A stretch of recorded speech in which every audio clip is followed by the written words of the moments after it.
우리 9절만 다시 한번 읽겠습니다. 시작.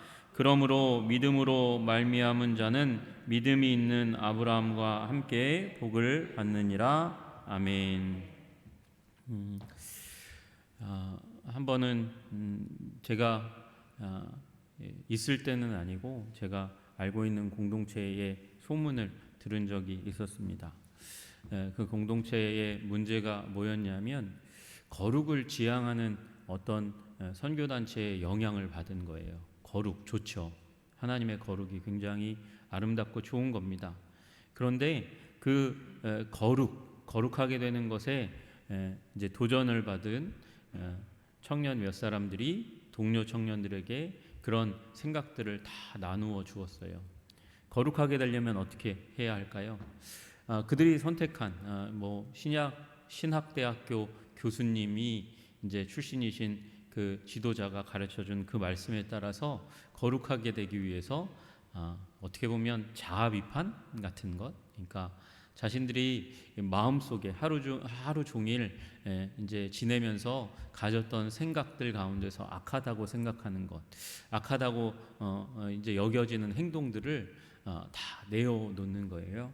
내어놓으면 그것을 놓고 그것을 이제 얘기하기 시작하고, 또 그걸 놓고 기도하고 변화되기를 위해서 기도하고, 또 자기가 볼 때에 그가 가지고 있는 연약함, 부족함, 어떻게 보면 죄라고 할 수 있는 것, 그것들을 또 지적하는 일들이 일어나게 됩니다.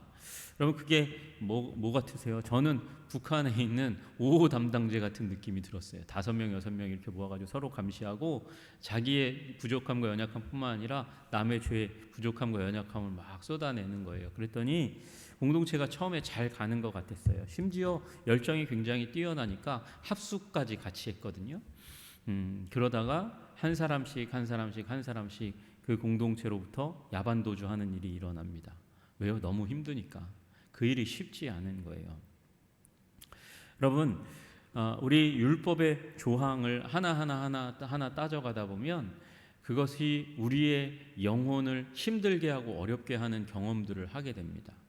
내가 죄인이라는 거, 내가 부족하다는 거, 내가 연약하다는 거, 나에 대해서 직시하는 일이 쉽지 않은 일이에요. 어려운 일이고 고통스러운 일입니다.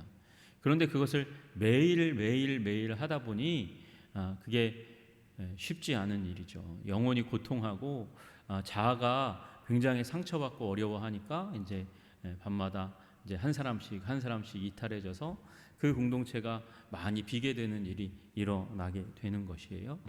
여러분, 오늘 갈라디아서 이제 처음 1장부터 시작해서 2장까지 왔고 3장까지 오면서 사도 바울은 굉장히 격한 단어를 많이 씁니다. 어리석은 자들아 이렇게 얘기하기도 하고, 무지하다, 저주를 받을지어다, 이런 험한 말들을 아주 무시무시하게 사도 바울이 쏟아내는 걸 봐요. 사도 바울이 은혜로운 사도인 줄 알았는데 아주 과격한 사도구나, 그렇게 여길 수 있어요. 그런데 여러분, 이렇게 과격하게 그 담을 쳐주지 않으면, 경계선을 쳐주지 않으면 그 은혜를 넘어서서 율법으로 넘어가는 일들이 쉽게 일어난다는 거예요. 여러분, 우리 한국교회 안에, 개신교 안에 오직 믿음으로의 복음이 너무 강합니다. 아주 강합니다. 아주 긍정적으로 강합니다. 그럼에도 불구하고 무슨 이단이 일어납니까? 유월절을 지켜야 된다는 이단이 나타나고요. 안식일은 일요일이 아니라고, 주일이 아니라고 그렇게 얘기하면서 너희들이 잘못 예배하는 거라고 얘기하는 사람들이 나타나고, 그런 율법의 조항 하나를 뽑아가지고 너희들이 잘못하고 있다고 얘기하면, 그리고 하나님이 버리신다고 얘기하면 마음이 와 이렇게 닫혀지는 마음이, 공포심이 들게 되는 거죠. 내가 이렇게 예수님을 믿고 교회를 다니는데 하나님이 안 받으셔? 나 구원 못 받는 거야? 여러분, 그런 율법의 조항들 하나에 매이면 우리의 영혼이 그렇게 갇히는 일이 일어나는 거예요. 여러분, 오늘 사도 바울은 다시 한번 이제 올바른 복음으로 다시 한번 돌아와서 설명을 하기 시작합니다. 처음에 이 올바른 복음에서, 하나뿐인 복음에서, 유일한 복음에서 벗어난 갈라디아 교회를 향해서 엄하게 꾸짖다가 이제 자기의 사도권이, 그리고 받은 복음이 다 하나님께로 말미암은 것이라고, 그리고 사도들과의 관계 가운데 이것이 검증된 것임을 다시 한번 얘기한 다음에 3장 1절로부터 9절까지에서는 자기가 받은 그 복음, 유일한 복음, 지금 갈라디아 교회가 받은 그 복음이 바른 복음이라고, 그리고 그 바른 복음 가운데 다시 한번 돌아와야 되는 근거에 대해서 이야기하고 있습니다. 여러분 3장 1절에 보니까 어리석도다 갈라디아 사람들아 이렇게 사도 바울이 엄하게 얘기해요. 왜 어리석냐? 예수 그리스도께서 십자가에 못 박히신 것이 너희 눈앞에 밝히 보이거늘 그렇게 말씀합니다. 여러분 3절에도 마찬가지로 너희가 이같이 어리석으냐 이렇게 얘기합니다. J.B. 필립스라는 분이 이제 성경이 너무 어려워서 킹제임스 버전이 너무나 어려워서 자기가 이제 사역한 성경이 있어요. 그게 필립스역이라고 하는데 거기에서 그는 이렇게 번역합니다. 오 너희 바보 같은 갈라디아인들이여 분명 너희가 그렇게 천치같이 굴어야 하느냐 이렇게 얘기하면서 아주 엄하게 꾸짖습니다. 왜냐하면 이것은 지금 갈라디아 교회가 순전한 복음에다 플러스 알파 율법과 할례를 섞어 놓은 것은 영적인 배신이고 어리석은 행동이라고 그렇게 사도 바울이 알고 있기 때문에 그렇게 강조하는 것이죠. 그리스도의 은혜로 너희를 부르신 이를 이같이 속히 떠나 다른 복음 따르는 것을 내가 이상하게 여긴다. 상상 밖의 일이라고 여긴다. 이렇게 얘기합니다. 여러분 사실 사도 바울은 여기에서 수사학적인 기법을 사용하는 거거든요. 이미 사도 바울은 율법주의의 폐해를 그들이 가져오는 그 오류들을 너무나 잘 알고 있어요. 그리고 사람들이 거기에 혹하는 것도 잘 알고 있어요. 그럼에도 불구하고 사도 바울이 내가 이상하게 여기노라 이렇게 얘기하면서 그들이 잘못된 길로 걸어가고 있다고 이야기하고 있고요. 그리고 이 3장 1절의 마지막 부분에 누가 너희를 꾀더냐 이렇게 얘기합니다. 누가 꾀냐? 여기 누가는 복수가 아니에요. 여러 율법주의자들을 의미하는 게 아니라 누가 단수 사단을 의미하는 거죠. 거짓의 아버지가 순수한 복음, 은혜의 복음 그리고 믿음으로 말미암는 복음을 지금 오염시키고 너희를 속여서 지금 율법주의 가운데 들어가서 경직된 이 신앙의 삶을 살아가도록 만들어 가고 있다 그렇게 얘기하는 것이죠. 그래서 갈라디아인들에게 너희가 속고 있다. 다시 한번 진리 가운데로 돌아와라 이렇게 이야기하고 있습니다. 여러분 예수 그리스도께서 십자가에 못 박히신 것이 눈앞에 밝게 보이는데 거기에다가 이 율법주의자들이 얘기하는 것 할례를 받아야 됩니다. 율법의 행위를 따라가야 합니다. 이렇게 얘기하는 부분을 함께 섞으니까 이들이 어리석게 되는 거죠. 문제가 일어난 것입니다. 어떻게 마술사가 그들의 눈을 멀게 하는 저주를 그렇게 펼쳐놓은 것처럼 그들이 눈앞에 있는 예수님을 보지 못하고 예수님에게서 그 눈앞에 너무나 분명한데 사도 바울이 와서 예수 그리스도를 전했어요. 예수 그리스도를 전할 때 시청각 자료가 있어가지고 예수님을 보여준 게 아니라 사도 바울이 진지하게 말씀을 전하며 구약의 성경들을 인용하면서 예수님께서 십자가에 죽으실 수밖에 없었던 사실들을 구약의 예언의 말씀들을 인용해서 말씀하니까 그게 믿어졌단 말이죠. 보여주지 않았는데 보이는 것처럼 예수님을 믿었는데 지금 와서 갑자기 할례와 율법에 의해서 예수님이 보이지 않게 된 거예요. 예수님이 밝히 저 앞에 십자가에 걸려있는 게 보이는데도 불구하고 그 모조품인 할례와 율법에 매여있는 사람들을 보게 되는 거죠. 여러분 여기 십자가에 못 박힌 예수 그리스도에 대한 그 부분 이 에스타우로 메노스라고 얘기하는 십자가에 못 박히셨느니라 라는 말씀은 예수님께서 십자가에 못 박히셨고 완료이기 때문에 완료 시제이기 때문에 그 영향력이 지금까지 계속해서 흘러가는 걸 의미하는 거거든요. 예수님이 죽으셨습니다. 그래서 그 은혜로 말미암아 우리가 구원받았습니다. 그리고 그 예수 그리스도의 보혈의 은혜로 말미암아 우리가 구원의 삶을 누리게 되었습니다. 그런데도 불구하고 그 예수 그리스도의 은혜를 누리고 있는 갈라디아 사람들이 십자가를 보지 않고 지금 율법과 할례를 보고 있는 부작용이 일어나고 있는 거예요. 그 가운데 사도 바울이 얘기하고 있는 거죠. 조언을 하고 있는 게 아니에요. 권고를 하고 있는 게 아니에요. 선포하고 있는 거예요. 예수 그리스도의 십자가만을 바라보는 게 복음적인 삶이라고 얘기하고 있는 것이죠. 갈라디아서 2장 21절에 이미 보았지만 내가 하나님의 은혜를 패하지 아니하노니 만일 의롭게 되는 것이 율법으로 말미암으면 그리스도께서 헛되이 죽으셨느니라. 여러분 율법으로 말미암아 거룩하게 되는 거면 하나님께서 제사 제도를 주실 이유가 없어요. 제사 제도가 왜 필요합니까? 율법을 어기니까 그 율법을 어긴 사람이 죄 사함을 받기 위해서 제사 제도에 가서 거기에서 피 흘리는 제사를 드리는 거잖아요. 피 흘리는 제사를 드리는 그 과정들이 이 이스라엘의 그 한 계절 가운데 계속해서 펼쳐져 있습니다. 오제사가 절기마다 있습니다. 왜요? 거룩하게 하나님 앞에 지속적으로 계속해서 서도록 하기 위해서.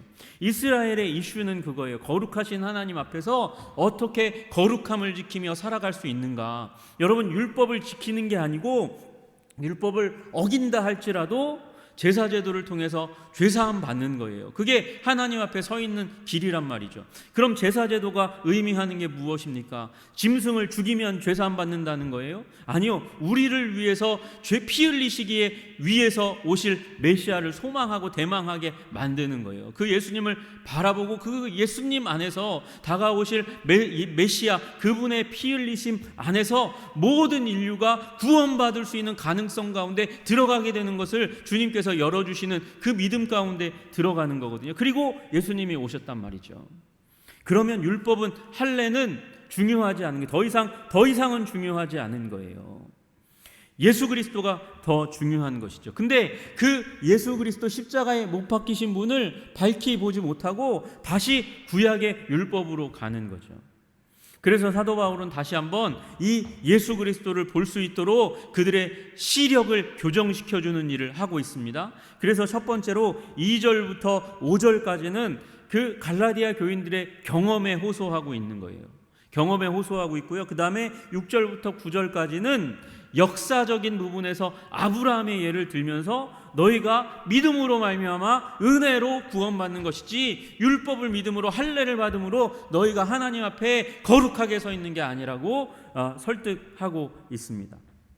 여러분, 여기 보시면 2절부터 5절까지는 4개의 질문으로 사도 바울이 지금 갈라디아 교인들을 그렇게 생각하도록 만들어주고 있습니다. 첫 번째 뭐냐 하면, 내가 너희에게 다만 이것을 알려하노니, 첫 번째 질문, 너희가 성령을 받은 것이니 율법의 행위로냐 혹은 듣고 믿음으로냐.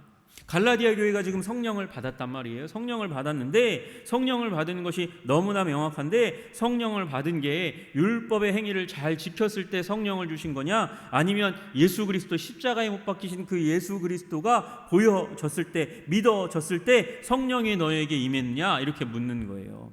사도 바울이 와서 얘기할 때는 은혜의 복음, 십자가에 달려 죽으신 예수님만 전했단 말이죠. 율법에 대해서, 율법 지켜야 됩니다, 율법의 조항들에 대해서 갈라디아 이방인 교인들에게 얘기하지 않았어요. 얘기하지 않았는데 성령이 오셨단 말이에요.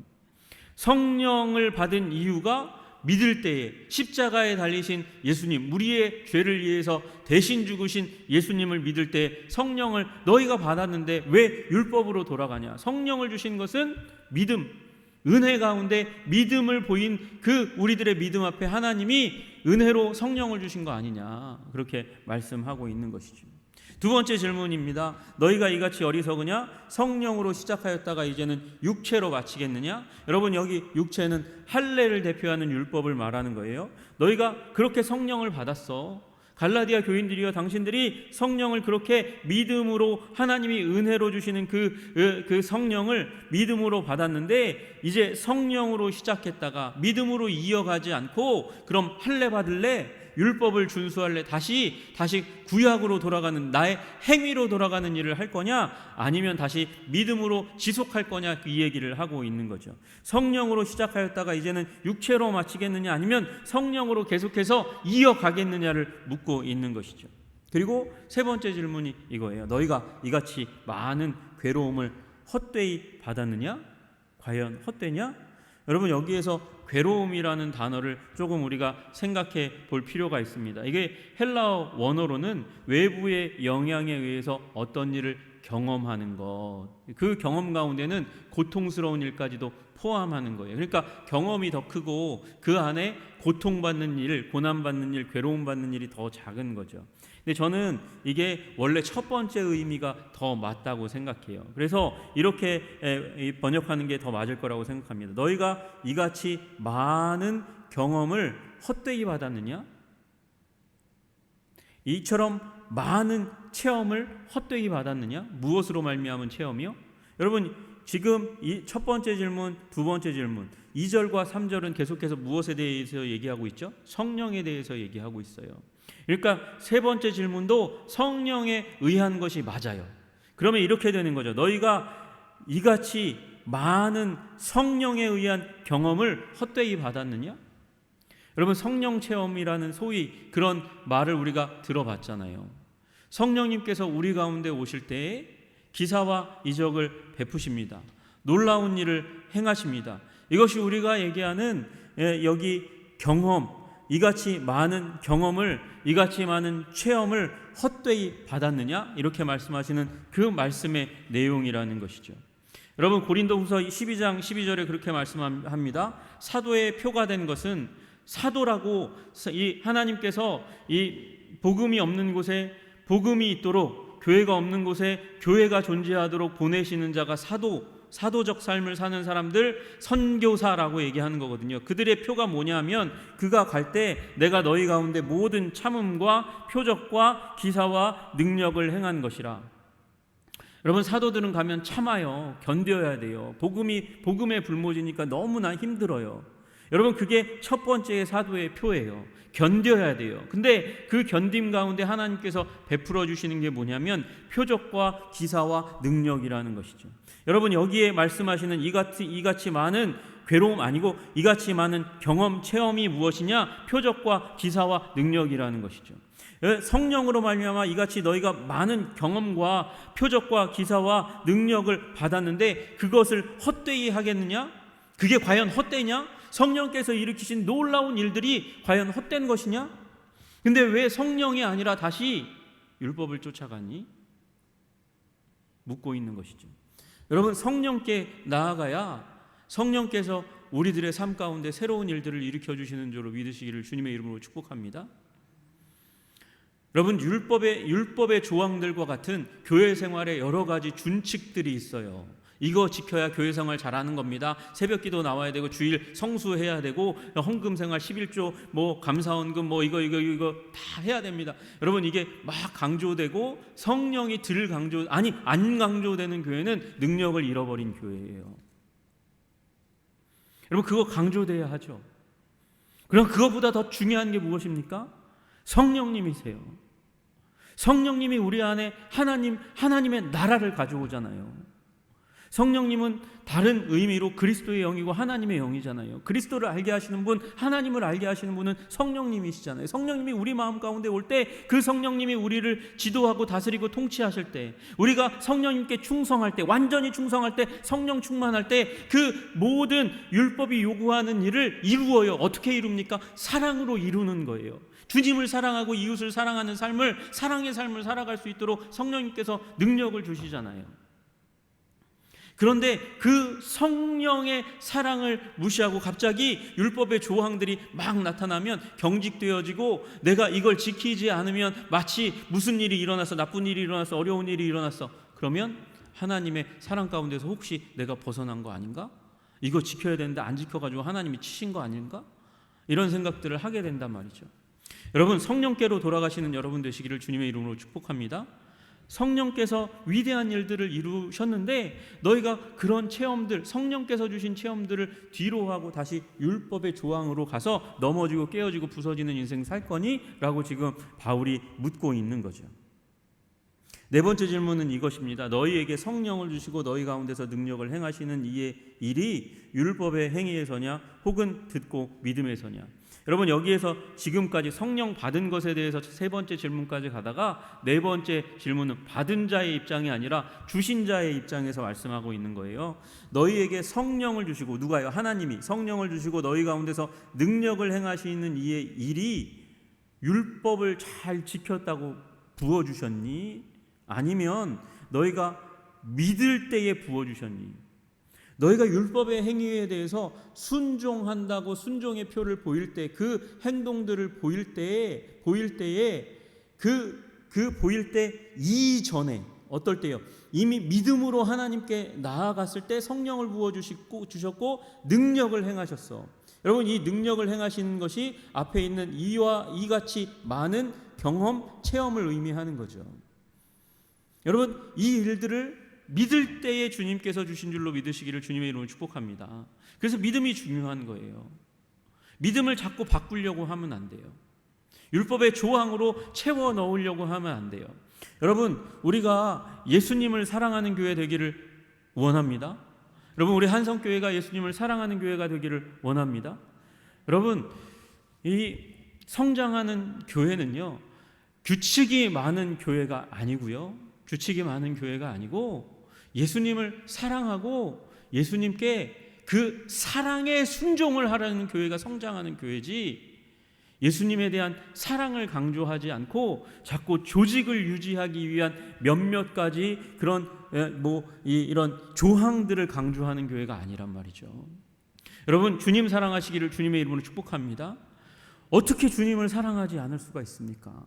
여러분, 1절에 말씀하시는 대로 예수 그리스도께서 십자가에 나를 위하여 못 박히신 것이 우리 눈앞에 밝히 보이고 있는데, 예수 그리스도의 그 십자가에 못 박히심 때문에 오늘도 나는 새 힘과 은혜를 받아 누리며 살아가고 있는데 어떻게 예수님을 사랑하지 않을 수가 있어요? 여러분, 예수님을 사랑하면 그 다음의 행동은요, 그 다음의 행동은 당연히 나에게 사랑을 베푸신 그 예수님께 순종의 삶을 드리는 거 아니에요? 자녀가 아버지 어머니의 사랑을 알겠습니다. 너무나 저희를 위해서 그 너무 큰 사랑과 섬김을 베풀어 오셨네요. 아버지 어머니 감사합니다. 그러고 돌아서서는 도박하고 아버지가 원하지 않는 인생의 삶을 살아가고 저기 길 건너에 있는 경륜장 경마장 가가지고 아버지가 주신 그 재산을 다 탕진해 나간다면 그가 정말 아버지의 은혜를 아는 거예요? 어머니의 은혜를 아는 거예요? 여러분, 주님을 사랑하면 주님의 사랑을 믿으면 우리의 삶은 변화될 수밖에 없는 거죠. 여러분, 변화되려고 아버지가 원하시는 그 몇 가지의 리스트, 순종의 리스트를 만드는 것보다 더 중요한 게, 그래서 그 사랑 가운데 들어가는 것임을 믿으시기를 주님의 이름으로 축복합니다. 또 하나의 이야기를 그 다음에 시작하는 거예요. 무슨 이야기를 시작합니까? 아브라함의 이야기를 시작합니다. 아브라함이 하나님을 믿음에 그것을 그에게 의로 정하셨다 함과 같으니라. 아브라함이 언제 의롭게 주님께서 칭하셨습니까? 다른 때가 아니고 창세기 15장 6절에서 하나님께서 아브라함을 끌고 하늘의 별을 보면서, 별을 보여주시면서 네 자손이 이와 같이 많아질 거야 그렇게 말씀하시니까 아브라함이 그것을 보고 나서 그렇게 창세기 15장 6절에 기록되어 있습니다. 아브라함이 여호와를 믿으니 여호와께서 이를 그의 의로 여기시고. 아브라함이 의롭다. 언제요? 하늘의 별을 보고 내 자손이 이렇게 하나님께서 많아지게 하시겠구나, 하나님의 말씀을 믿으니 의롭게 여기셨다고 그렇게 말씀하고 계세요. 여러분, 할례는 그 다음에 언제 오죠? 할례는 그 다음에 이제 17장 가운데 나오는 거. 17장도 후반전에 아브라함이 그 양피를 벤 때는 99세이었고 99세 때, 그러니까 이삭을 낳기 1년 전에, 지금 창세기 15장과 17장 세 장의 간격이 있는 거잖아요. 그 후에 일어난 일이라는 거예요. 할례는 여러분, 율법은 언제 나오죠? 율법은 모세 때에 나오는 거잖아요. 모세보다 더 앞선 분이 아브라함이잖아요. 몇 년이나 앞서 있습니까? 430년이나 앞서 있단 말이죠. 율법보다 430년 앞서고 창세기 17장보다 3장이나 앞선 15장에서 이미 아브라함은 믿음으로 말미암아 하나님께 의롭게 여김을 받았어요. 하나님의 약속을 믿으니까 의롭게 칭하셨다고 말씀하시는 거예요. 이신칭의, 영어로 justification by faith, 믿음으로 말미암아 just, 의롭게 되었다, 그렇게 말씀하시는 것이죠. 그래서 믿음으로 말미암은 자들은 아브라함의 자손이 되는 거예요. 육신의 자손이 아니고, 아브라함의 육적 자손이 아브라함의 진정한 자손이 아니고, 믿음을 가지고 하나님의 약속을 믿음으로 말미암아 의롭게 되는 자들이 아브라함의 자손이라고 말씀하시는 것이죠. 여러분, 하나님이 그거 어떻게 그렇게 됩니까? 그 시대가 육적인 혈통을 강조하던 시대였잖아요. 어떻게 믿음으로 말미암아 그렇게 아브라함처럼 하나님의 자녀가 된다고 얘기할 수 있습니까? 아브라함의 인생 최초에 하나님께서 그렇게 말씀하셨다는 거예요. 8절에 보니까 또 하나님이 이방을 믿음으로 말미암아 의로 정하실 것을 성경이 미리 알고 먼저 아브라함에게 복음을 전하되 모든 이방인이 너로 말미암아 복을 받으리라. 땅의 모든 족속이 너를 인하여 아브라함을 통하여 모두가 다 모든 족속이 한 족속도 빠지지 않고 모든 족속이 아브라함으로 말미암아 복을 얻게 될 것이라고 말씀하신 아브라함의 첫 부름에서부터 믿음으로 말미암는 구원을 하나님께서 디자인하고 그 인생 처음에 말씀하셨다고 이야기하시는 것이죠. 그래서 믿음으로 말미암는 자는 믿음이 있는 아브라함과 함께 복을 받느니라 말씀하시는 것이죠. 여러분, 우리 믿음이 있다면 우리는 아브라함의 자손인 줄로 믿으시기를 주님의 이름으로 축복합니다. 아브라함을 그래서 믿음의 조상이라고 이야기하는 거예요. 믿음의 조상이라고요. 여러분, 이 믿음 가운데 들어가려면 어떻게 해야 될까요? 이 믿음 가운데 더 깊이 분명하게 들어가려면 어떻게 해야 할까요? 아브라함처럼 하나님을 친구로 삼아야죠. 아브라함이 하나님께 부름받을 때 그가 나의 친구라고 그렇게 주님께서 칭하셨어요. 하나님께서. 여러분, 하나님과 친한 여러분 되시기를 주님의 이름으로 축복합니다. 친하면 그 하나님이 정말 진실하신 신실하신 하나님이라는 것을 알게 되고요. 그러면 하나님이 말씀하시는 걸 믿게 되는 거예요. 신실하신 분의 말은 믿게 되는 거죠. 여러분, 그러면 우리가 믿음으로 말미암아 의롭게 여겨지는 그 은혜 가운데 들어가게 될 줄로 믿으시기를 주님의 이름으로 축복합니다. 여러분, 우리 2절부터 4절까지는 계속해서 성령에 대해서 말씀하세요. 그리고 6절부터 9절까지는 아브라함을 통해서 우리에게 주신 의롭게 됨에 대한 복을 말씀하세요. 여러분, 우리에게 복이 무엇입니까? 진정한 복이 무엇입니까? 여러분, 우리가 진정으로 복 있게 되는 복의 본질은 뭐냐면 하나님 앞에 설 수 있는 의로운 존재가 된다는 거예요. 하나님이 우리를 의롭게 여기셨습니다. 어떨 때요? 우리 눈앞에 예수님이 보여졌고 믿을 때에 우리가 의롭게 된 줄로 믿으시기를 주님의 이름으로 축복합니다. 주님 앞에 설 수 있는 거예요. 지성소 가운데 나아갈 수 있는 거예요. 가장 깊은 임재 가운데 들어갈 수 있는 거예요. 누구의 피를 의지해서? 예수님의 피를 의지해서 우리는 지성소까지 하나님의 보좌 앞까지 나아가서 주님과 교제할 수 있는 하나님이 의롭다 하신 존재가 된 줄로 믿으시기를 주님의 이름으로 축복합니다.